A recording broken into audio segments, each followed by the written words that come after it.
Vous écoutez la leçon biblique de l'Église de la Science chrétienne indépendante de Plainfield, située à Plainfield, New Jersey, États-Unis d'Amérique. Leçon du dimanche 7 août 2022. Sujet: Esprit. Texte d'or Jean. Bien-aimés, n'ajoutez pas foi à tout esprit, mais éprouvez les esprits pour savoir s'ils sont de Dieu, car plusieurs faux prophètes sont venus dans le monde. Lecture alternée, Jean. Reconnaissez à ceci l'Esprit de Dieu. Tout esprit qui confesse Jésus-Christ venu en chair est de Dieu. Et tout esprit qui ne confesse pas Jésus n'est pas de Dieu. C'est celui de l'Antéchrist, dont vous avez appris la venue et qui maintenant est déjà dans le monde. Vous, petits enfants, vous êtes de Dieu, et vous les avez vaincus, parce que celui qui est en vous est plus grand que celui qui est dans le monde. Eux, ils sont du monde. C'est pourquoi ils parlent d'après le monde, et le monde les écoute. Nous sommes de Dieu. Celui qui connaît Dieu nous écoute. Celui qui n'est pas de Dieu ne nous écoute pas. C'est par là que nous connaissons l'esprit de la vérité et l'esprit de l'erreur. La Bible. Dans l'homme, c'est l'esprit, le souffle du Tout-Puissant qui donne l'intelligence. L'heure vient, et elle est déjà venue, où les vrais adorateurs adoreront le Père en esprit et en vérité, car ce sont là les adorateurs que le Père demande. Dieu est esprit, et il faut que ceux qui l'adorent en esprit et en vérité. Ne savez-vous pas que vous êtes le temple de Dieu et que l'Esprit de Dieu habite en vous? Si quelqu'un détruit le temple de Dieu, Dieu le détruira, car le temple de Dieu est saint, et c'est ce que vous êtes. Que nul ne s'abuse lui-même. Si quelqu'un parmi vous pense être sage selon ce siècle, qu'il devienne fou afin de devenir sage. Car la sagesse de ce monde est une folie devant Dieu. Aussi est-il écrit, il prend les sages dans leur ruse. Vous êtes à Christ, et Christ est à Dieu. Jésus parcourait toute la Galilée, enseignant dans les synagogues, prêchant la bonne nouvelle du royaume, et guérissant toute maladie et toute infirmité parmi le peuple. Voyant la foule, Jésus monta sur la montagne. Puis, ayant ouvert la bouche, il les enseigna et dit : « Gardez-vous des faux prophètes. Ils viennent à vous en vêtements de brebis, mais au-dedans ce sont des loups ravisseurs. Vous les reconnaîtrez à leurs fruits. Cueille-t-on des raisins sur des épines, ou des figues sur des chardons? Tout bon arbre porte de bons fruits, mais le mauvais arbre porte de mauvais fruits. Un bon arbre ne peut porter de mauvais fruits, ni un mauvais arbre porter de bons fruits. Tout arbre qui ne porte pas de bons fruits est coupé et jeté au feu. C'est donc à leurs fruits que vous les reconnaîtrez. Ceux qui me disent : « Seigneur, Seigneur », n'entreront pas tous dans le royaume des cieux, mais celui-là seul qui fait la volonté de mon Père qui est dans les cieux. Plusieurs me diront en ce jour-là : « Seigneur, Seigneur, n'avons-nous pas prophétisé par ton nom ? N'avons-nous pas chassé des démons par ton nom ? Et n'avons-nous pas fait beaucoup de miracles par ton nom ? Alors je leur dirai ouvertement : Je ne vous ai jamais connus. Retirez-vous de moi, vous qui commettez l'iniquité. Ne les craignez donc point, car il n'y a rien de caché qui ne doive être découvert, ni de secret qui ne doive être connu. Car la parole de Dieu est vivante et efficace, plus tranchante qu'une épée quelconque à deux tranchants, pénétrante jusqu'à partager âme et esprit, jointure et moelle. Elle juge les sentiments et les pensées du cœur. À son retour, Jésus fut reçu par la foule, car tous l'attendaient. Or, il y avait une femme atteinte d'une perte de sang depuis 12 ans, et qui avait dépensé tout son bien pour les médecins, sans qu'aucun ait pu la guérir. Elle s'approcha par derrière et toucha le bord du vêtement de Jésus. Au même instant, la perte de sang s'arrêta. Et Jésus dit, « Qui m'a touché ?» Comme tous s'en défendaient, Pierre et ceux qui étaient avec lui dirent, « Maître, la foule t'entoure et te presse, et tu dis, « Qui m'a touché ?» Mais Jésus répondit, « Quelqu'un m'a touché, car j'ai connu qu'une force était sortie de moi. » La femme, se voyant découverte, vint toute tremblante se jeter à ses pieds et déclara devant tout le peuple pourquoi elle l'avait touché et comment elle avait été guérie à l'instant. Jésus lui dit, « Ma fille, ta foi t'a sauvée, va en paix. » Mais comme il est écrit, ce sont des choses que l'œil n'a point vues, que l'oreille n'a point entendues, et qui ne sont point montées au cœur de l'homme, des choses que Dieu a préparées pour ceux qui l'aiment. Dieu nous les a révélées par l'Esprit, car l'Esprit sonde tout, même les profondeurs de Dieu. Lequel des hommes, en effet, connaît les choses de l'homme, si ce n'est l'Esprit de l'homme qui est en lui? De même, personne ne connaît les choses de Dieu, si ce n'est l'Esprit de Dieu. Or, nous n'avons pas reçu l'Esprit du monde, mais l'Esprit qui vient de Dieu, afin que nous connaissions les choses que Dieu nous a données par sa grâce. Et nous en parlons, non avec des discours qu'enseigne la sagesse humaine, mais avec ceux qu'enseigne l'Esprit, employant un langage spirituel pour les choses spirituelles. Mais l'homme animal ne reçoit pas les choses de l'Esprit de Dieu, car elles sont une folie pour lui, et il ne peut les connaître, parce que c'est spirituellement qu'on en juge. Ne vous mettez pas avec les infidèles sous un joug étranger, car quel rapport y a-t-il entre la justice et l'iniquité? Ou qu'y a-t-il de commun entre la lumière et les ténèbres? Quel accord y a-t-il entre Christ et Bélial? Ou quelle part a le fidèle avec l'infidèle? Quel rapport y a-t-il entre le temple de Dieu et les idoles? Car nous sommes le temple du Dieu vivant, comme Dieu l'a dit. J'habiterai et je marcherai au milieu d'eux. Je serai leur Dieu et ils seront mon peuple. C'est pourquoi, sortez du milieu d'eux et séparez-vous, dit le Seigneur. Ne touchez pas à ce qui est impur, et je vous accueillerai. Je serai pour vous un père, et vous serez pour moi des fils et des filles, dit le Seigneur Tout-Puissant. Je vais maintenant lire les passages corrélatifs tirés du livre d'études de la science chrétienne, Science et santé avec la clé des Écritures, de Mary Baker Eddy. Firmament, étendu. Compréhension spirituelle.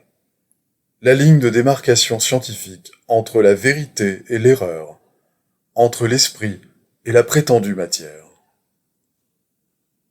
L'étendue, firmament, est la compréhension spirituelle qui sépare de la vérité la conception humaine, le sens matériel. L'esprit donne la compréhension qui élève la conscience et conduit dans toute la vérité. Le psalmiste dit: plus que la voix des grandes, des puissantes eaux, des flots impétueux de la mer, l'Éternel est puissant dans les lieux célestes. Le sens spirituel est le discernement du bien spirituel. La compréhension est la ligne de démarcation entre le réel et l'irréel. La compréhension spirituelle révèle l'entendement, vie, vérité et amour, et démontre le sens divin, donnant la preuve spirituelle de l'univers en science chrétienne. Cette compréhension n'est pas intellectuelle. Elle n'est pas le résultat de connaissances érudites. Elle est la réalité de toute chose mise en lumière. Les idées de Dieu reflètent l'immortel, l'infaillible et l'infini.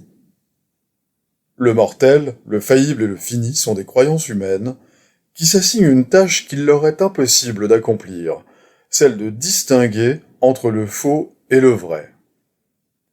Des objets totalement différents de l'original ne reflètent pas cet original. Par conséquent, la matière, n'étant pas le reflet de l'esprit, n'a pas d'entité réelle. La compréhension est une qualité de Dieu, qualité qui sépare la science chrétienne de la supposition et rend la vérité définitive. Souvenez-vous de Jésus qui, il y a près de 19 siècles, démontra le pouvoir de l'esprit et dit « Celui qui croit en moi fera aussi les œuvres que je fais. » Et qui dit aussi « Mais l'heure vient, et elle est déjà venue, où les vrais adorateurs adoreront le Père en esprit et en vérité. » Jésus enseignait qu'il y a un seul Dieu, un seul esprit, qui fait l'homme à l'image et à la ressemblance de Dieu, de l'esprit, non de la matière.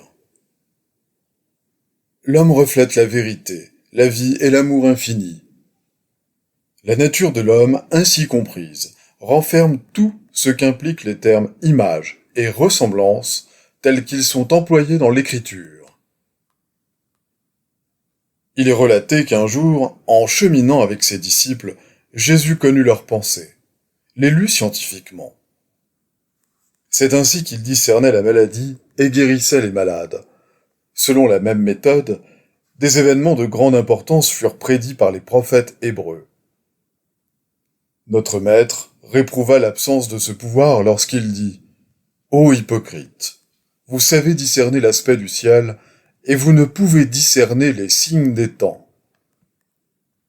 Il se peut que les Juifs et les gentils aient eu des sens corporels aigus, mais les mortels ont besoin du sens spirituel. »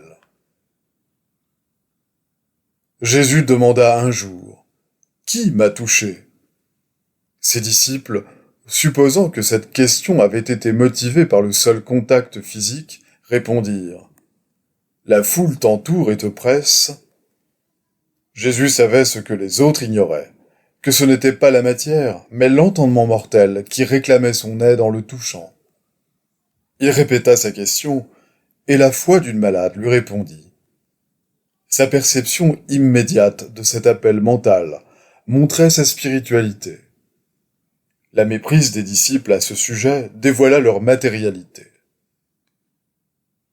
Dépouiller la pensée des faux appuis et des manifestations matérielles afin que les faits spirituels de l'être apparaissent, telle est la grande réalisation grâce à laquelle nous ferons disparaître le faux pour faire place au vrai. C'est ainsi que nous pourrons établir en vérité le temple, le corps, dont Dieu est l'architecte et le constructeur. Les scientistes chrétiens doivent vivre sous la pression constante du commandement apostolique qui ordonne de sortir du monde matériel et de s'en séparer. Paul dit « Avoir un entendement spirituel, c'est la vie. » Nous nous rapprochons de Dieu, la vie, dans la mesure de notre spiritualité, de notre fidélité à la vérité et à l'amour, et c'est dans cette mesure que nous connaissons tous les besoins humains et que nous sommes à même de discerner la pensée des malades et des pécheurs afin de les guérir. L'erreur, quelle qu'elle soit, ne peut se dérober à la loi de Dieu. Un âge de matérialisme comprend mal la science du christianisme, car celle-ci est l'influence curative de l'esprit, non des esprits, influence que les sens matériels ne peuvent comprendre, qui ne peut être discernée que spirituellement. Les professions de foi, les doctrines et les hypothèses humaines n'expriment pas la science chrétienne et peuvent encore moins la démontrer. En réalité, plus l'erreur simule exactement la vérité et plus la prétendue matière ressemble à son essence, l'entendement mortel, plus impuissante devient l'erreur en tant que croyance. plus une fausse croyance approche de la vérité, sans franchir les limites où, ayant été détruite par l'amour divin, elle cesse d'exister, même en tant qu'illusion, plus elle devient mûre pour la destruction. Plus la croyance est matérielle, plus l'erreur en est évidente, jusqu'à ce que l'esprit divin, suprême en son domaine, domine toute matière, et que l'homme se trouve être à la ressemblance de l'esprit, son être originel. Les faits les plus manifestes dressent contre eux-mêmes le plus de contre-vérités, car ils font sortir l'erreur de son abri. Il faut du courage pour proclamer la vérité, car plus la vérité élève la voix, plus l'erreur crie fort, jusqu'à ce que le son inarticulé de sa voix se perde à jamais dans l'oubli. Ressentons la divine énergie de l'esprit qui nous mène au renouvellement de la vie et ne reconnaît aucune puissance mortelle ou matérielle capable de détruire. Réjouissons-nous d'être soumis aux divines puissances qui subsistent. Telle est la vraie science de l'être. Toute autre théorie concernant la vie ou Dieu est délusoire et mythologique.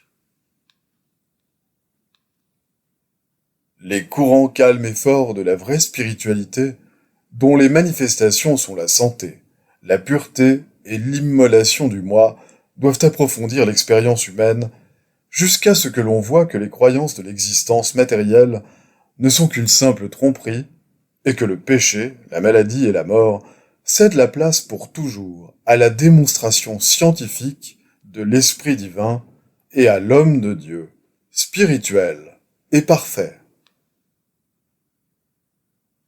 Élevez-vous dans la force de l'esprit pour résister à tout ce qui est dissemblable au bien. Dieu en a rendu l'homme capable, et rien ne saurait invalider les capacités et le pouvoir dont l'homme est divinement doué. Les devoirs quotidiens de Mary Baker Eddy. Prière quotidienne. Il sera du devoir de tout membre de cette Église de prier chaque jour. Que ton règne vienne, que le règne de la vérité, de la vie et de l'amour divin soit établi en moi et élimine de moi tout péché. Et puisse ta parole enrichir les affections de toute l'humanité et la gouverner. Règles pour les mobiles et les actes. Ni l'animosité, ni un attachement purement personnel ne doivent déterminer les mobiles ou les actes des membres de l'Église mère. Dans la science, l'amour divin seul gouverne l'homme, et un scientiste chrétien reflète les douces aménités de l'amour en réprouvant le péché et en manifestant un véritable esprit de fraternité, de charité et de pardon. Les membres de cette Église doivent journellement veiller et prier pour être délivrés de tout mal, pour ne pas prophétiser, juger, condamner, conseiller, influencer ou être influencés d'une manière erronée. Vigilance face au devoir. Il sera du devoir de chaque membre de cette Église de se défendre journellement contre la suggestion mentale agressive et de ne pas se laisser entraîner à oublier ou à négliger son devoir envers Dieu, envers son leader et envers l'humanité. Par ses œuvres, il sera jugé et justifié ou condamné.